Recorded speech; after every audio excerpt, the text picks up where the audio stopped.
శక్తి తైలాభిషేక ఆదివారపు ఆరాధన. సమయం ఉదయం 8:30 గంటల నుండి. స్థలం వైస్రాయ్ గార్డెన్స్, జుబ్లీ బస్టాండ్ ఎదురుగా, సికింద్రాబాద్. ప్రార్థనా శక్తి తైలాభిషేక ఆరాధన జనవరి 29 గురువారం. మొదటి ఆరాధన ఉదయం 7 గంటల నుండి, రెండవ ఆరాధన ఉదయం 10 గంటల నుండి. స్థలం సీతారాం టౌన్షిప్ ఎదురుగా, housing board colony, Nallapadu road, Guntur. ప్రార్థనా శక్తి తైలాభిషేక ఆరాధన జనవరి 31 శనివారం. సమయం ఉదయం 8 గంటల నుండి. స్థలం ఎస్ఆర్ గార్డెన్స్, ఈనాడు ఆఫీస్, వైరా రోడ్, వెలుగుమట్ల, ఖమ్మం.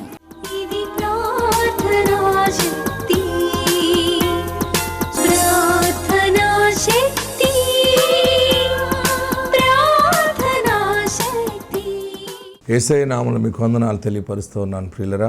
ఈ దినం కొరకు దేవుడు సిద్ధపరిచిన వాగ్దానాన్ని మనం స్వాధీనపరచుకుందాం. పరిశుద్ధ గ్రంథంలో నుండి ఇర్మియా గ్రంథము 15వ అధ్యాయము 11వ వచనం ద్వారా ప్రభు మిమ్మల్ని దర్శిస్తూ ఉన్నారు. ఇర్మియా గ్రంథము 15వ అధ్యాయము 11వ వచనం. అందుకు యెహోవా, నిశ్చయముగా నీకు మేలు చేయవలెనని నేను నిన్ను బలపరచుచున్నాను. కీడు కాలమున, ఆపత్కాలమున నీ శత్రువులు నిశ్చయముగా నీకు మొరలిడినట్లు చేయుదునని సెలవిచ్చాను. ఈ దినము దేవుడు మీకు ఇస్తున్న గొప్ప మాట ఏంటంటే, నిశ్చయముగా నీకు మేలు చేయవలనని నిన్ను బలపరచుచున్నాను. నేను నిన్ను బలపరిచిన తర్వాత నీ శత్రువులు నీ దగ్గరికి వచ్చి మొరపెట్టుకుంటారు. అంటే శత్రువులు ఎదుట నాకు భోజనము సిద్ధపరిచి ఉన్నాడు నా దేవుడని కీర్తనకారుడు మాట్లాడినట్లుగా, నీ ఇంటి చుట్టూ ఉన్నటువంటి శత్రుత్వం, నీ జీవితంలో నిన్ను అర్థం చేసుకోకుండా నిన్ను అనేకమైన మాటలతో బాధపెడుతున్నవారు దేవుడు నిన్ను బలపరుస్తున్నాడు. ఇప్పుడు వారందరి ముందు ఎక్కడ బలహీనపరచబడ్డావో, ఎక్కడ నీ కుటుంబం దిగజారిపోయినట్టు అయిపోయిందో, అందరి ముందు నవ్వుల పాలు కింద అయిపోయిందో, నా బ్రతుకే ఇలాగ నవ్వుల పాలు కింద అయిపోయింది. అందరూ నా గురించి ఏదేదో చెప్పుకుంటున్నారు. దేవా, నా సత్యం ఎలా తెలుస్తుంది, నా యథార్థత ఎలా తెలుస్తుంది అని అనుకుంటున్నావు కదా. దేవుడు నీ యథార్థతని బయటకు తీసుకురాబోతున్నాడు. దేవుడు నిన్ను ఫైనాన్షియల్గా ఆశీర్వదించబోతున్నాడు. నిన్ను ఆత్మ సంబంధంగా ఆయన స్థిరపరిచి బలపరిచి పైకి తీసుకురాబోతున్నాడు. అందరికీ నీ యథార్థత, నీ సత్య ప్రవర్తన ప్రజలు తెలుసుకుని ప్రజలు నీ దగ్గరికి వచ్చి మొరపెట్టుకుంటారు.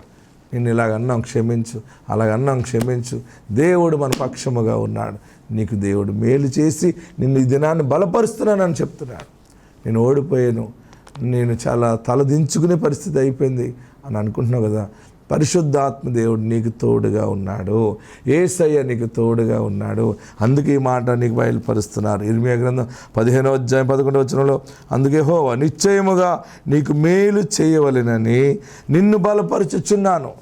నిన్ను బలపరిచేది ఎందుకు తెలుసా? నీకు మేలు చేయటానికి. నీకు ఎందుకు ఉద్యోగం ఇస్తున్నానో తెలుసా? నీకు మేలు చేయటానికి. నీకు ఆస్తిని ఇస్తున్నాను ఎందుకు తెలుసా? నీకు మేలు కలగటానికి. మేలు అంటే మన ఆత్మకు శాంతి కలిగినట్లుగా దేవుడు నీ ముందు శత్రువులను మిత్రులుగా మార్చుచున్నాడు. నీ జీవితం బలహీనమైపోయింది కానీ ఆయనను బలపరిచి గణపరుస్తున్నాడు. ఆత్మ మహిమ నీ మీద నిలిచి ఉండును గాక. ఆమేన్. ఆది కాండంలోకి వెళ్దాం. ఆది కాండము దేవుడి వాక్యాన్ని మీ ముందు ప్రకటించమని నాకు తెలియపరుస్తూ ఉన్నాడు. ఆది కాండం 9వ అధ్యాయము దేవుడు బలమైన మాట మనకు ప్రకటిస్తూ ఉన్నారు. 10వ వచనం దగ్గర నుంచి 8 నుంచి చదవండి. మరియు దేవుడు నోవాహు అతని కుమారులతో ఇదిగో నేను మీతోను మీ తదనంతరము మీ సంతానముతోను మీతో కూడానున్న ప్రతి జీవితోను పక్షులేమి పశువులేమి మీతో కూడా సమస్తమైన భూజంతువులేమి ఓడలో నుండి బయటికి వచ్చిన సమస్త భూజంతువులతో నా నిబంధన స్థిరపరచుచున్నాను. నేను మీతో, చూడండి ఏనండి, ఇదంతా మీకే. నేను మీతో నా నిబంధన స్థిరపరచుదును. సమస్త శరీరులు ప్రవాహ జలముల వలన ఇకను లయపరచబడరు. భూమిని నాశనము చేయుటకు ఇకను జల ప్రవాహము కలగదని పలికెను. దేవునికి మహిమ కలుగును గాక. అందరూ 11వ వచనం చదవాలని ఆశిస్తూ ఉన్నాను. అందరూ చదవాలి. నేను మీతో నా నిబంధన స్థిరపరచుదును. సమస్త శరీరులు ప్రవాహ జలముల వలన ఇకను లయపరచబడరు. భూమిని నాశనం చేయుటకు ఇకను జల ప్రవాహము కలుగదని పలికెను. ఆమేన్. నోవాహు అనే పెద్ద ఆయన మనకి బైబిల్ గ్రంథంలో కనబడుతూ ఉంటాడు. జలప్రలయం వచ్చినప్పుడు నోవాహు ఓడ కట్టాడు, తన కుటుంబాన్ని ఓడలో పెట్టుకున్నాడు.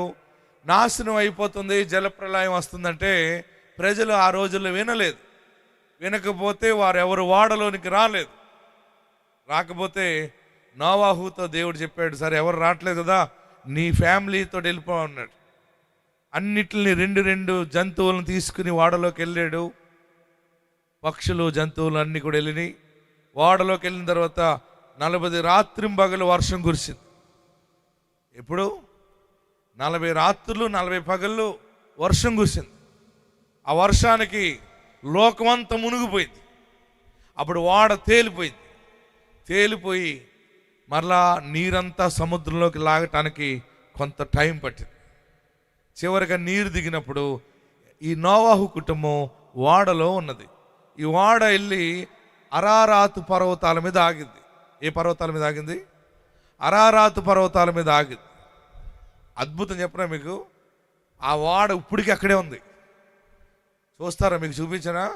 చూడండి, నేను వీలైతే 2-3 నెలలు వెళ్దాం అనుకుంటున్నాను.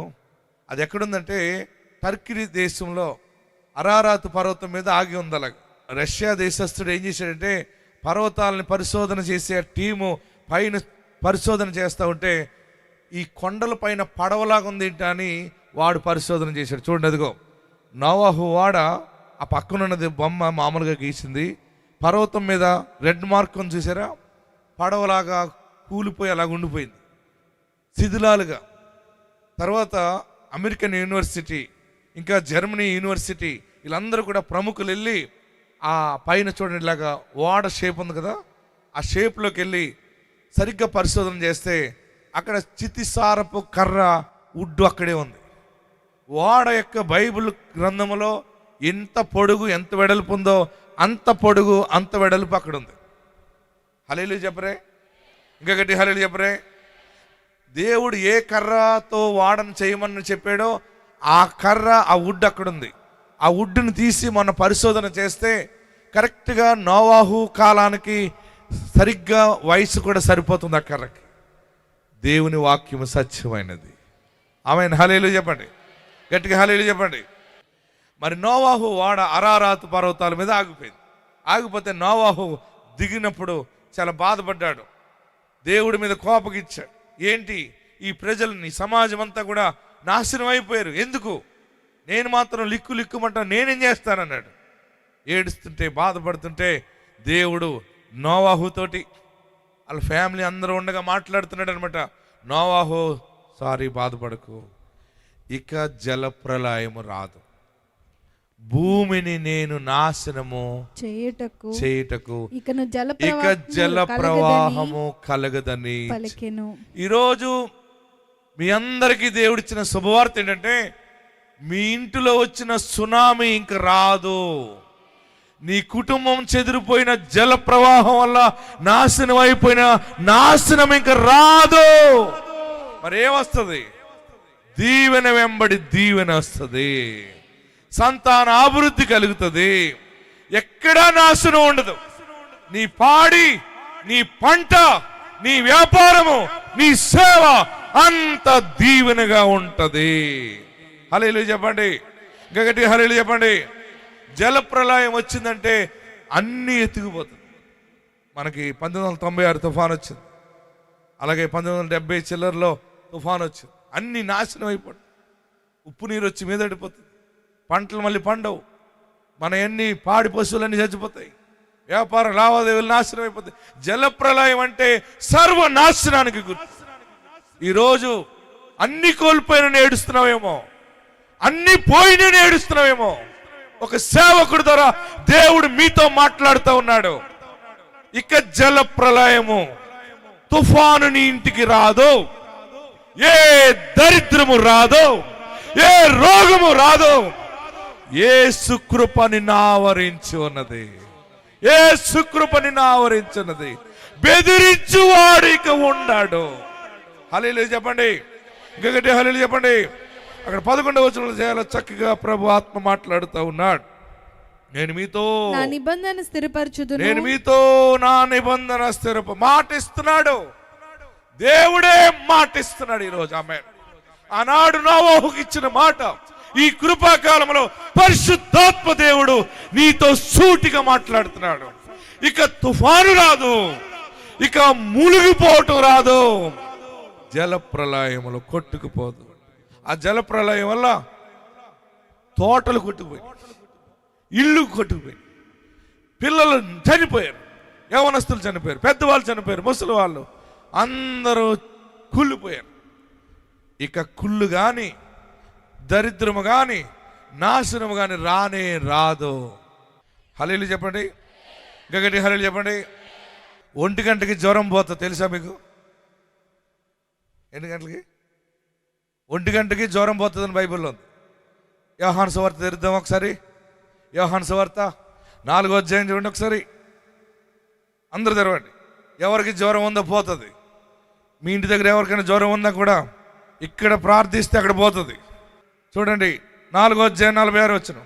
యోహాను సువార్త 4:46 నుంచి చదివితే, ద్రాక్షారసముగా చేసిన గలిలయలోని కానాకు ఆయన తిరిగి వచ్చెను. అప్పుడు కపెర్నహూములో ఒక ప్రధాని కుమారుడు రోగి అయి ఉండెను. చూడండి ఒకసారి గమనించండి. ఈయన గలిలయ అక్కడ ఉన్నప్పుడు కుమారుడికి జ్వరం, ఫుల్ జ్వరం, ఇంకా చచ్చిపోతాడు అనుకున్నారు. వెంటనే ఆ ప్రధాని యేసు ప్రభు యొక్క అద్భుతాల గురించి విని వచ్చాడు. వచ్చిన వెంటనే, అయ్యా నా కుమారుడు చావ సిద్ధమై ఉన్నాడు, నువ్వు వచ్చి ప్రార్థన చేయంటే, ఏం కంగారు పడకు, ఏంటి ఆ పరిస్థితి ఏంటి అన్నాడు. అయ్యా ఇలాగ ఫుల్ ఫీవర్ ఉంది, చచ్చిపోవడానికి, ఇంకా చచ్చిపోయేలాగా ఉన్నాడంటే, నీ కుమారుడికి ఏమీ కాదు, నీవు వెళ్ళు, నీ కొడుకు బాగుపడుతున్నాడు అంటాడు. ఆయన సరిగ్గా ఇంటికి వెళ్తాడు అనమాట. ఇంటికి వెళ్ళేటప్పటికి వెళ్దామని ఇంటికి వెళ్తుంటే ఇంటి దగ్గర ఉన్నటువంటి ఆ బిడ్డ దగ్గర ఉన్న కొంతమంది బంధువులు ఆయనకి ఎదురుపడతారు. మేము నీ కోసమే వస్తున్నాం, ఏమైంది, చచ్చిపోయాడా ఏంటంటే, చావలేదు, నీ కొడుకుకి దగ్గరున్న జబ్బు పోయిందంటారు. ఇదేంటి, నీ కొడుకు బాగున్నాడు, బతికేడు, బాగున్నాడంటే సరిగ్గా ఇతను అంటాడు, ఎన్ని గంటలకి అడగండి, నిన్న 1 గంటకు. చూడండి 48వ వచనం దగ్గర చదవండి. 52 ఏ గంటకు వాడు బాగుపడసాగినని. చూడండి మీకు అర్థమయ్యేలాగా నేను ముందు చెప్తున్నాను. ఏ గంటకు వాడు బాగుపడే సాగినని వారిని అడిగినప్పుడు వారు నిన్న 1 గంటకు జ్వరము వారిని విడిచినని చెప్పారు. గట్టిగా చప్పట్లు కొట్టండి. కరెక్ట్ గా 1 గంటకి జ్వరమా నిడిచిపోయింది. టైం చూసుకున్నాడు. నేను నిన్న 1 గంటకి యేసు ప్రభు దగ్గర ఉన్నాను, నేను నడుచుకుంటూ వచ్చాడు కదే టైము, నిన్న తగ్గిపోయిందా, నిన్న ఏ గంటకి తగ్గింది. మళ్ళీ పైనుంచి చదవండి, మీకు అర్థమవుతుంది. 47 దగ్గర నుంచి చదువు. యేసు యూదయ నుండి గలిలయకు వచ్చిన అతడు విని ఆయన యొద్దకు వెళ్ళి తన కుమారుడు చావ సిద్ధమై ఉండినని గనుక ఆయన వచ్చి అతని స్వస్థపరచనని వేడుకొనెను. యేసు ప్రభువు అన్నాడు, నువ్వు రావాలయ్యా, నువ్వు వచ్చి నా కొడుకుని బాగు చేయలేన్నాడు.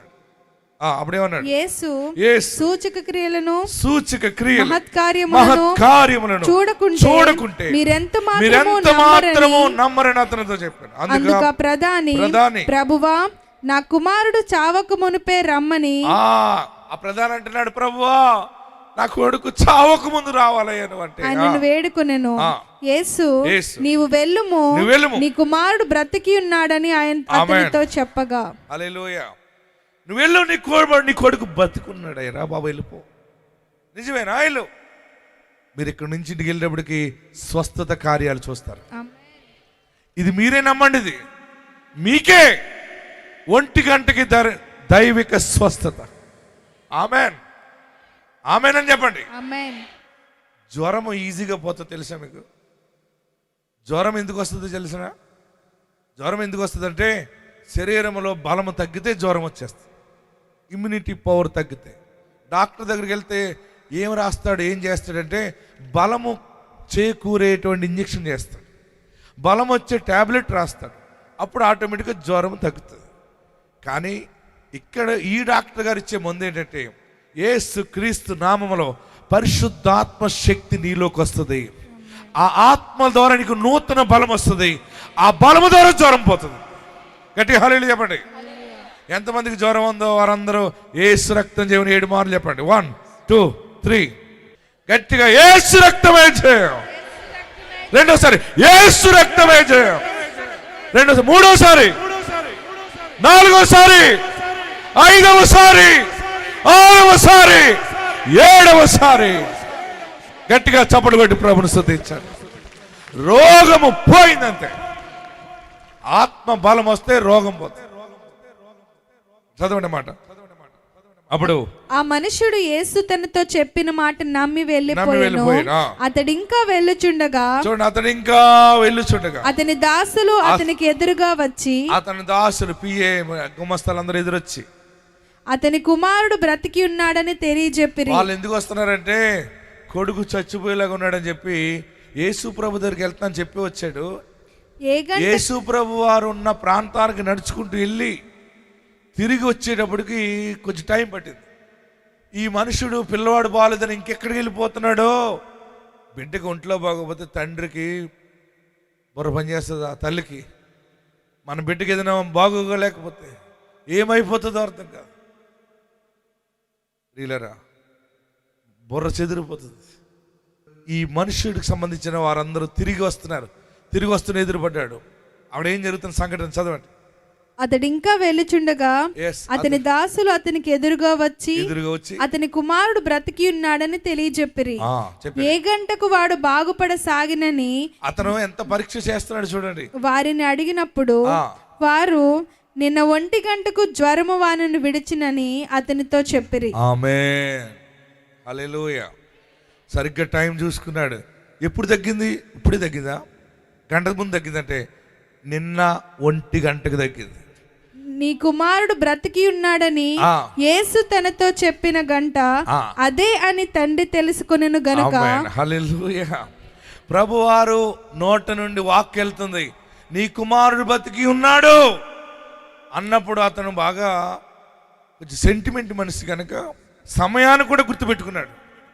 ఇదే సమయానికి యేసు ప్రభు వారు చెప్పారు, నా కొడుకు బాగున్నాడా తగ్గిందని వెళ్ళి చూసుకుందాం అనేటప్పటికి ఆ మనుషులు అంటున్నారు, నిన్న కరెక్ట్గా 1 గంటకి జ్వరం ఆడిచిపోయింది. అంటే యేసులో నుండి ఆత్మశక్తి వానిలోకి వచ్చింది. ఆ మాట ద్వారా శక్తి కలిగింది, పోయిందంతే. జ్వరం పోతుంది. యేసు ప్రభు వారికి అరుసులు, బూర్లు, గారెలు వండి పెట్టేది ఒక ఆమె, తెలుసా మీకు? ఆమెకి జ్వరం వచ్చేసింది. నేను వాళ్ళ ఇంటికి వెళ్ళాను మొన్న. పేతురు అత్తగారు చేపలు కాల్చి పెట్టేది, రొట్టెలు కాల్చేది. నేను వెళ్ళాను. కపెర్నహూములో యేసు ప్రభు వారు పేతురు అత్తగారి దగ్గరికి వెళ్ళేవాడు. అంటే అక్కడ సువార్త చెబితే మహాతల్లి అన్ని బూర్లు, గారెలు పెడితే అన్ని శుభ్రం తింటూ ఉండేవాడు. పెరుగు, వెన్న తింటూ ఉండేవాడు. ఒకరోజు సమాజ మందిరం అక్కడ ఉంది, ఈరోజు కూడా. వాళ్ళ ఇంటికి వెళ్తే ఆమె అంటుంది. పేతురుని అడిగాడు, ఏమైందిరా మీ అత్తగారి కంటే? జ్వరం వచ్చేసిందండి అన్నాడు. ఏం జ్వరం? లెగలేదండి. మరి ఎలాగా? మనకు అన్నీ ఎవరు వండి పెడతారు? ఆవిడకే వండుతుంది, ఆవిడే వండుతుందండి. బహుశా నేను అనుకుంటాను పేతురు అత్తగారు కూతురికి నేర్పలేదేమో అనుకుంటాను. చాలామంది కూతుర్లకి నేర్పట్లేదు. మీ పిల్లలకి వంట నేర్పాలి. ఏం నేర్పాలి? పనులు నేర్పాలి. అమ్మమ్మ నువ్వు చేయకు. కాపురాన్ని పంపితే అక్కడ ఏమీ చేయదు. ఆడికి టీ నీళ్ళు కూడా కాసేవద్దు. అది పని మనిషి రాకపోతే అంతే సంగతులు. మన పిల్లలకి మన పద్ధతులు నేర్పాలి. మన సాంప్రదాయాలు మనం కాపాడుకోవాలి. మన ధర్మాన్ని మనం నెరవేర్చాలి. పని వాడు వచ్చినా రాకపోయినా మన పని మనం చేసుకునేది ఉండాలి. మా నాన్నగారు ఎప్పుడు చెప్పేవారు, బాబా సేవకు వెళ్తున్నప్పుడు మనం వెళ్ళి వాక్యం చెప్పడం కాదు, బరకాలు వేసేవాళ్ళు రాకపోతే మనం బరకాలు వేయాలి. డ్రమ్ము కొట్టేవాళ్ళు రాకపోతే డ్రమ్ము కొట్టాలి. మైక్ కట్టేవాడు రాకపోతే మనమే మైక్ కట్టేసుకోవాలి, రెడీగా ఉండాలి. పాటలు పాడేవాళ్ళు రాకపోతే మనం పాటలు పాడాలి. అన్ని పనులు మనకు వచ్చేయాలి బాబా అని అన్ని పనులు నాకు నేర్పాడు కనుక నేను చెప్తున్నాను. నా తండ్రి నేర్పాడు. హల్లెలూయా చెప్పండి, గట్టిగా హల్లెలూయా చెప్పండి. మీరు మీ పిల్లలకి పనులు నేర్పండి. అన్ని బూర్లు గారెలు పెట్టేంత లావు చేసేసి పిల్లల్ని ఒక్క పని రావట్లేదు ఎవరికి. గారం ఏదన్నా అంటే బిగిసిపోవటం, దుప్పటి కప్పేసుకోవటం, అయిపోయి దాన్ని ఏమనుకు ఫీల్ అయిపోతుంది. కొట్టడం అని కాదు, చక్కని మర్యాదలు చెప్పాలి, మన ఇంటి పేరు గురించి చెప్పాలి, మన కుటుంబ విలువలు చెప్పాలి, మన పెద్దల విలువలు చెప్పాలి, ఇలాగ నేర్పాలి. అది క్రైస్తవ విధానం. ఆమెన్. ఏది నేర్పాలి? నీ అమ్మింటి వారి గురించి విలువైన విషయాలు చెప్పాలి, నీ భర్త ఇంటి వారి గురించి చెప్పాలి. మన కుటుంబ విలువలన్నీ పిల్లలకి నేర్పాలి, ప్రతిరోజు నేర్పాలి. మత్తయి సువార్త 8వ అధ్యాయము 14 వచనం. తరువాత యేసు పేతురు ఇంటిలో ప్రవేశించి జ్వరముతో పడి ఉన్న అతని అత్తను చూచి. ఏంటంది అక్కడ? అందరు చెప్పాలి, అందరు చెప్పాలి. జ్వరముతో పడి ఉన్న అతని అత్తను చూచి ఆమె చెయ్యి ముట్టగా, ఆమె జ్వరం వచ్చిందని ఆమె చెయ్యి ముట్టగా జ్వరం ఆమెను విడిచెను, జ్వరము ఆమెను విడిచెను. అంతటా ఆమె లేచి. చూడండి, ఈయన ఇల్లి యేసు ప్రభు వారు శరీరధారిగా ఉన్నప్పుడు పేతురు అత్తగారు చెయ్యి ముట్టగానే జ్వరము ఆమెను విడిచిపోయింది. తీవ్రమైన జ్వరముతో పడి ఉండే. మామూలు జ్వరం కాదండి. ఏ జ్వరం అది? తీవ్రమైన జ్వరం. ఎంత తీవ్ర స్థాయిలో ఉన్నా యేసు నామములో స్వస్థత. ఈ నెల ఆశీర్వాదం ఏంటంటే జల ప్రళయము రాదు, ఏ రోగము రాదు, సమస్తములో స్వస్థత. ఆమేన్. హల్లెలూయా చెప్పాలి, ఇంకా గట్టిగా హల్లెలూయా చెప్పాలి, ఇంకా గట్టిగా హల్లెలూయా చెప్పాలి. అప్పుడు దిగ్గున లేచింది ఆమె, జ్వరం వెళ్ళిపోతుంది. అప్పుడు మళ్ళీ అన్ని తయారు చేసి పెట్టినట్టుంది. ఆమె లేచి వారికి ఉపచారము చేసేసిందండి. హల్లెలూయా. ప్రియులారా, మీ కుటుంబంలో స్వస్థత నిలిచి ఉంటుంది. మీ కుటుంబంలో ప్రళయము రాదు. ఇంకా ప్రశాంతముగా నీ పడవ నడుస్తుంది. ఆత్మ కార్యములను బట్టి మీరు నెమ్మది పొందుతారు. అందరూ తలలు వంచండి, కళ్ళు మూసుకుందాం, ప్రార్థన చేద్దాం. ఇక బాధపడకు, అన్ని పోయినాయి, శరీరం కూడా గుల్లైపోయింది, ఇల్లు ఒళ్ళు పోయినాయి, గుల్లైపోయినాయి ఏడుస్తున్నాయేమో. అన్నిటిని ప్రశాంతముగా బాగు చేయవాడు.